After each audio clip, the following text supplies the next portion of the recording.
It's a great day. My name is Che Brown, the Happy Entrepreneur, and welcome to the Happy Entrepreneur Show, the #1 business development and revenue focused late night show in the country where we are on a mission. And our mission really is to empower, our mission is to inspire, and our mission at the end of the day is really to provide you, the hard-working entrepreneur, with all of the resources that are necessary to execute that big vision you have for the people you were called to serve. On this episode, we have the one and only Marc, who's coming all the way into us from South Africa, and he'll be talking today about mental agility under pressure. What is that? What's going on, Marc? How are you? Hey, Shay, thank you so much for having me on the show. I'm doing very well, thank you. It's a coldish evening here in South Africa, but enjoying it. Just so grateful to be here with your audience, and just taking time out to share a little bit more about the things that I'm passionate about and helping entrepreneurs develop their mental agility. So yeah, thanks again for having me on.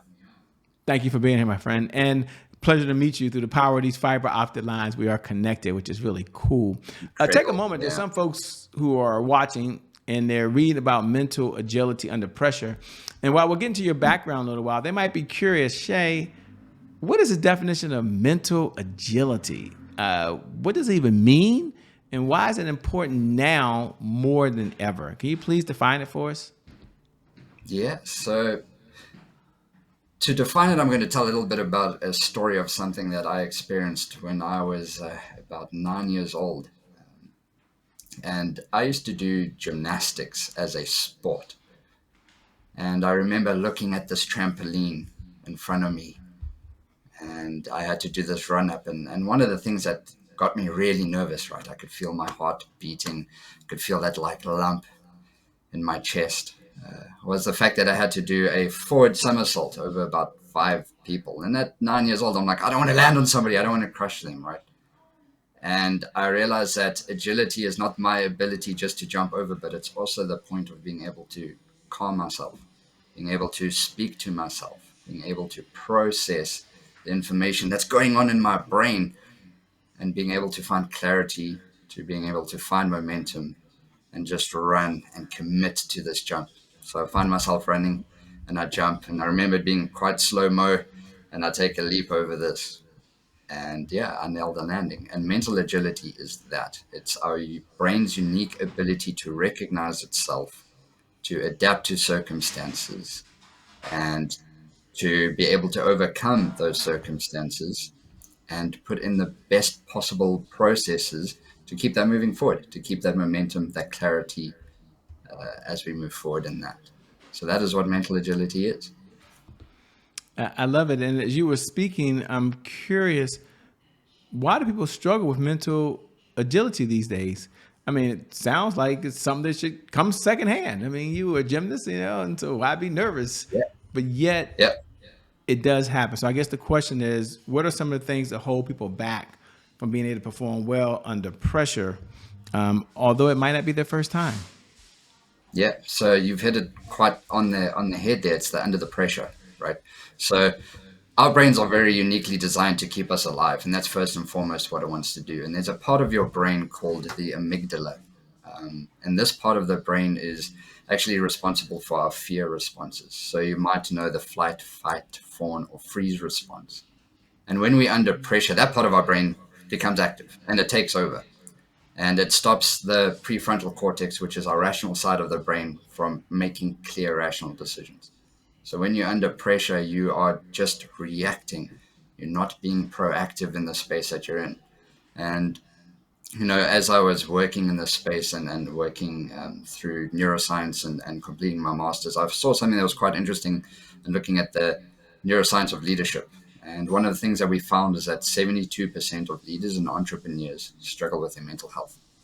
And founders of companies and entrepreneurs are 2 times more likely to experience depression than the general population. And that was quite alarming for me. I'm like, this is a space that I want to really intervene in and interject in. So when I talk about mental agility, I'm not just talking about what our brains are doing. I'm also talking about leadership. I'm talking about people who find pressure, who have maybe been doing something for years, and then they find themselves all of a sudden they're like, I keep making these rash decisions. I keep overthinking situations. I'm in my head. I'm having these ruminative thoughts. And that part of the brain that comes alive is amygdala, and then they start just reacting to things. They're not speaking to their teams clearly. And then they find themselves kind of in a slump, productivity decreases. And then they find themselves entering a space of burnout, overwhelm.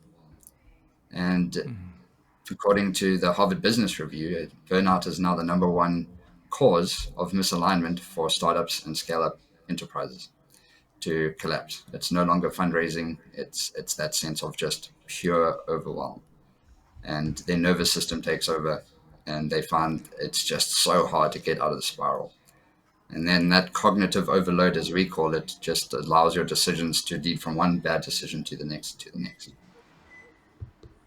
Yeah, as you were saying that, and well said, by the way, well stated. I love the backup details. Um, I'm curious. You mentioned the word leadership, and number one, what do you say to the leaders that are watching right now? There's some folks that are leaders, and they're like, "I've got to lead an organization. I'm cool with mental agility under pressure. Hey, count me in." But what are one or two or three things maybe I could share with my team or folks that I'm training to be leaders? Does he have any suggestions, Shay? Maybe one or two things that I can pass along to them that can help them as they're performing day to day in the world we live in, at least in my world here. There's a lot of changes going on. And so they've got to be focused. So here's the question. Is there one or two or three things you recommend that a leader could do to lead their organization or train people so they can have mental agility under pressure? Yeah, so there's multiple things, right? So when looking at mental agility, right, and the space that you're in, it's quite multifaceted. It is depending on what sort of positioning that they're in, and when you're a leader, you're like, okay, my mental agility is good. I want to impose that onto my team. I want to impose that to the people that I'm leading, and try be a bit more aware of that. We're looking at principles, which I know is something that you've discussed before, which is psychological safety, right? Often when it comes to teams, they feel that their overwhelm can come from judgments that they're really just putting on themselves, but they feel, oh, okay, my boss, so to speak, is going to be putting pressure on me. And then they feel this overwhelm and they get themselves into this rumination. And one of the things that I find that works very well for teams is a process called cognitive diffusion. And what that is really just separating yourself from the thoughts that you're experiencing and trying to label those thoughts for what they are. So, for instance, when you might be in a workplace and you feel like, okay, this deadline's coming up, I'm never going to finish it. I'm never going to get it done. This task is not going to happen. That report is never going to get in. And then you start getting these spiraling thoughts, ruminative thoughts, as we like to call them. And one thing that you do is you should separate yourself. And it takes a little bit of practice to just feel like, okay, wait, hold on. I need to catch that thought. What is it that I have here in my hands? Okay, I'm finding that I'm hesitant. I'm getting overwhelmed. I am noticing that I don't want to complete this task. And what that does, it starts to diffuse the thought from just taking over and allowing, again, as I spoke about the amygdala, and there's also the anterior cingulate cortex that'll take over, which is actually a point that looks at conflict and this internal conflict that we're having. It slows that process down. It allows your prefrontal cortex to come into action, find the thought, break it down, be like, okay, so you're just being hesitant. Why are you hesitant? Let's deal with that. One of the practices that I often encourage leaders to do is allow their staff space and time to write their thoughts down and for themselves write out where they think that thought is coming from. And the reason why I asked to write it out and not type it out is because that kinesthetic movement with your hands is something that we also call bilateral movements, which means it's going to start activating different parts of your brain. To when you're just typing out, it doesn't have the same effect on what's happening to you neurocognitively.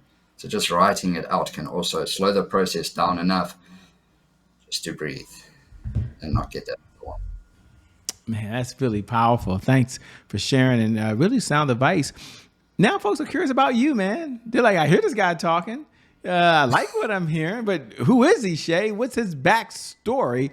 And so the question is, tell them, what's your backstory that led you on the path you're doing what you're doing now? What was that moment you said, you know what, I'm born to help other people be able to perform under pressure?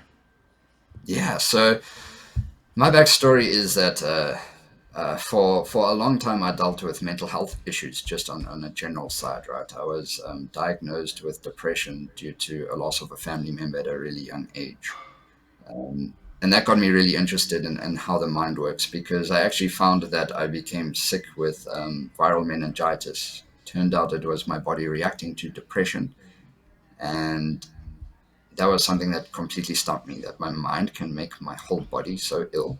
And that got me kind of on the journey of mental health.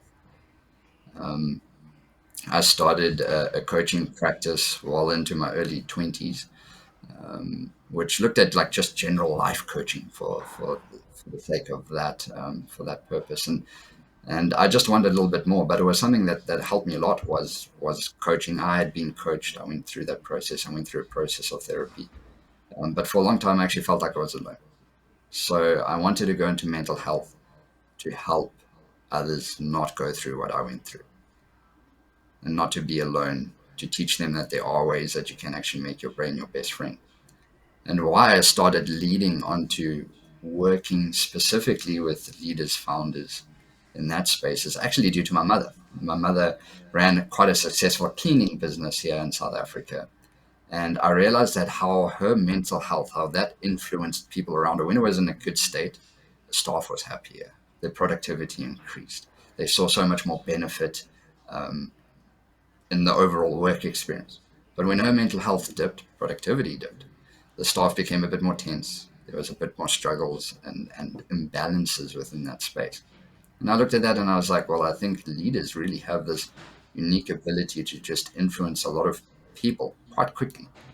And I wanted to influence that space because I'm like, if the leader's strong, which makes sense, we know this practically, but if the leader is strong and in a good space, the company will flow in a certain way, teams will develop. And when they develop, productivity increases, and overall, the whole organization is just healthier. Psychological safety increases, autonomy increases. And as we know, autonomy is one of the huge motivations that we actually have. It's not financial. Research indicates that you having autonomy is more motivation for you than just getting a wage at the end of the day. I love it, man. And that's probably a perfect segue to a question I wanted to ask you, because one of the things I saw is that you had was about the five leaps. Now, I know we don't have time to get into the Yeah. five leaps of mental agility, by the way, or maybe you can give us an overview of it. I know it's one of your frameworks, it's one of your systems that Yep. I believe works for entrepreneurs or works inside organizations. Take a moment and tell us, what are the five leaps and why are they so important these days, man? Yeah, so the five leaps is like processes where we allow our minds to regulate from brain states to brain states, right? And through the 10 plus years that I've had within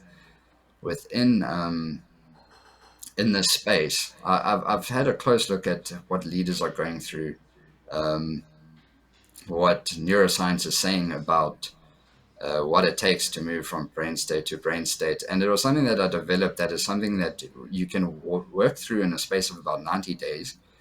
And what that allows you to do is just, I wouldn't say hack your brain, because I don't think your brain is something that necessarily has to be hacked per se. I think your brain is something that um, you can use to become your best friend. Like you can work within the confines of who you are, because you are who you are, and it's quite difficult to change it. Yes, you develop over time and you find different habits and that kind of thing. But it's taking us from these reactive processes to processes that we're in control with. So the first leap that I look at through this framework is from going from just an automatic response to being aware. Um, and it's one of those things that I always say to people is that you can't lead what you can't observe. And you've got to be able to observe certain elements about you.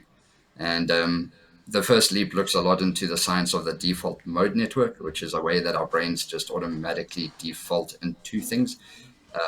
There's been a psychological principle of flow, and we look at like, okay, how do we orchestrate that into a place where we can move forward?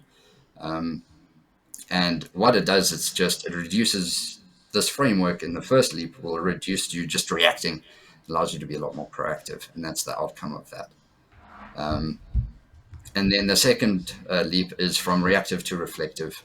And this is a space of where, again, I was speaking about the amygdala. It's how to stop the amygdala from hijacking your processing, stopping that flight, fight, freeze response from taking over, and being able to slow that down into your prefrontal cortex, or it's actually more specific into your visual mental cortex, um, but just slowing that down. And then the third leap is moving from being rigid to adaptive, and how to do that systematically, and how to make sure that you're adapting into places that work for you. The fourth is from being driven, because a lot of entrepreneurs have got a lot of drive, but how do you take that drive and be deliberate with it? Where are you putting your energy into? And then I look at the dopaminergic response. So in other words, your reward system for that. And then the last leap is from being doubtful to decisive.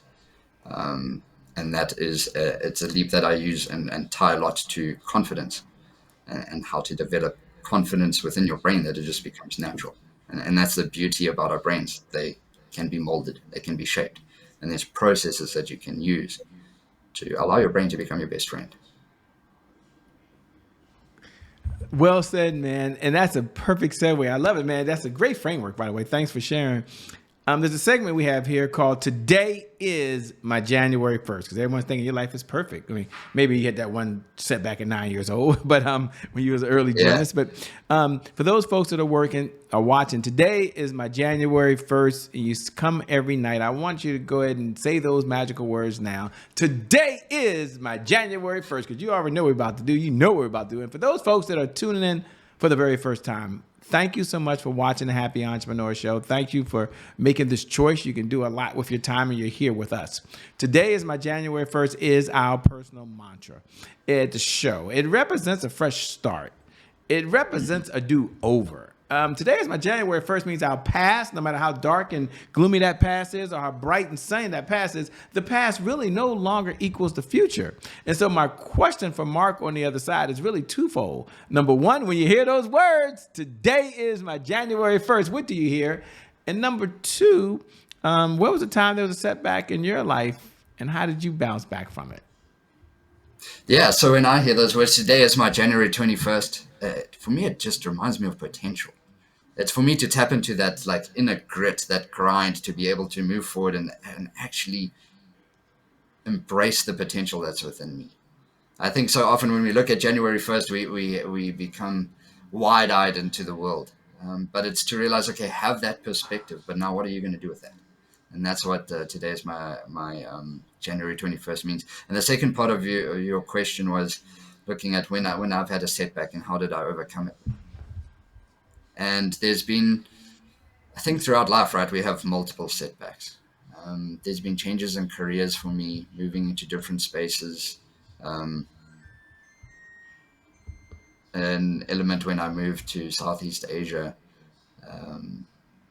When I was quite young, I moved to Southeast Asia and I was completely alone. I didn't know anybody there. And how I got into that space is kind of similar to how I approach today's my January 21st. I look deep within myself and ask myself, okay, what is this space now? I'm in Asia, I'm alone, I don't know anybody. The languages are very different, the cultures are completely different to what I understand in Africa. And I looked deeply within myself and I said, okay, you're either going to make it or you're not. And I drew a mental framework of what does not making it look like versus what making it looks like. And obviously I wanted the latter. So I worked on that. I wrote it down. I had it actually on a whiteboard behind me of all the successes that I wanted to remind me to press forward. And I think that's where I started working on mental agility. And that's where it actually really came real for me as well, was being able to adapt in a completely foreign place. Thank you for sharing, man. Mental agility under pressure. And the key I want everyone to hear, it's under pressure. It's like when it counts the most, when you're maybe in an influx or you may be doubting, you can still move forward. You know, when I like to ask the question often, Marc, when we have time, we have a few minutes now, and that is, what's one of the best pieces of advice you've ever been given? And I always like to frame it for the audience, because you've written a book, you've read so many books, you've watched a lot of videos, you're a student of what you're doing right now. It's quite obvious during this conversation, you're a student of it. But if you had to step back and say, man, for all the advice I've been given just to be successful in life, what's one of the best pieces of advice that I've been given, Shay, that I want to pass on to the audience? What would you share and why? So for me, I remember speaking to quite an elderly gentleman, and he said to me, "You must remember one thing: that if it's meant to be, it's up to me." And I took that on for quite a while, right? And I actually started making that part of my identity, where like I can make this happen, I can get the grit, and I can be that. And I think in two parts on that advice, I would say if it's meant to be, it is up to you. There's an element where you have to take responsibility for the things you do. You have to take responsibility for the outcomes. You have to take responsibility for the consequences of your actions. But also, it's not always just up to you. There's an element where you don't have to walk this space alone. I think entrepreneurship initially can be quite a lonely experience, and that's going to affect you cognitively as well. But it's about finding the right three people, I would say, around you. So realize that, yeah, your work is up to you, the responsibility is yours, but share it. Share the outcomes, share what you're doing, be willing to talk about it. And I find that that is something that's helped me along in developing my own business. It's being able to get the right three people as my advisors, the closest people to me, and walking that journey with them. Thanks. What do you enjoy most about what you're doing these days? You seem to be having fun. I've had a chance to be on social media with you, and you seem to enjoy what you're doing. What do you enjoy most about what you're doing these days? What I enjoy most is actually just seeing people have their own epiphanies, seeing people reach the results that they want to reach, seeing people who find clarity, who find momentum, and who find the results once they've taken on these frameworks and really just adapted it to themselves. It's the enjoyment of knowing like, yeah, I've got this actual unique ability to be my brain's best friend, to move forward with it, and to lead effectively. I love that. And then also, of course, the conversations. I love these kind of interactions. I love being able to meet people from all over the world, learn from them, and hopefully impart a little bit of knowledge along the way. Good. We love that. As we come down the home stretch, I'm curious, what do you do for fun? Like when you're not out helping people have mental agility, we're not out saving the world, we're not making a difference for other folks or doing what you're doing now. What do you do in your spare time just for fun, just to debrief, just to relax? Yeah. So a few things. I enjoy reading if I really just want to get into a quiet space, just get into a good book and read.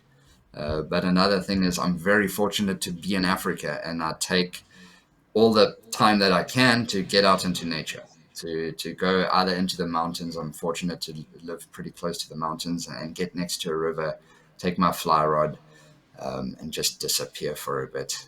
That's the way I find my solace, where I find my peace, and I also find my fun. Well, as we come down the home stretch, I'm glad you enjoy what you're doing. Two-part question. Number one, how can folks best connect with you? And number two, what type of clients are you looking to work with these days, if any, man? Yeah, so you can connect with me on my website, www.muchmorecoaching.com, and from there we can connect. Or if you're on socials, I'm on Instagram, and I'm also on LinkedIn. Feel free, and I'll leave that in descriptions and things below these things, and I'll send it through to Shay. But yeah, you're welcome to connect with me there. If you want to send me a direct email, you can send it to me at mark@muchmorecoaching.com, and I'll be happy to have a chat with you there if any of this resonated with you. Yeah, and sorry, the second part of your question was that's gone blank. What type of clients are you looking to work with these days? So particularly the clients that I work with is leaders within industries, people who want to be able to just cognitively get their mind back on track to be high performing in what they do. But I have worked a lot with founders, and I've worked with a lot of executives in this space and shown them results. So that's kind of the clientele that I work with. Love it, man. Let me say thank you so much for being on the Happy Entrepreneur Show, man. We appreciate it. Thanks for staying up late where it is your time, by the way, of being here. We appreciate it. Can't wait to connect with you again soon. Shay, thank you so much for having me, and thank you to your audience. And I look forward to speaking again soon. And thank you. Thank you to the audience. Thank you for tuning in, by the way, because without you, we don't have a show. So I never get tired of reminding you every night at 11 p.m. Eastern Standard Time, no matter what's going on in your life, by the way, whether you're going to that next level of success is just waiting for you, or you've been hit with the punch you never saw coming. The one thing I do believe is that today in this moment is your January 1st. And because of just that one reason alone, I believe your best is still yet to come. Your best is yet to come. Your best is yet to come. With that being said, my name is Che Brown, the Happy Entrepreneur. Make it a great day, everyone. And we'll make some good things how we connect again next time. God bless and keep doing God's work. We out of here. Peace.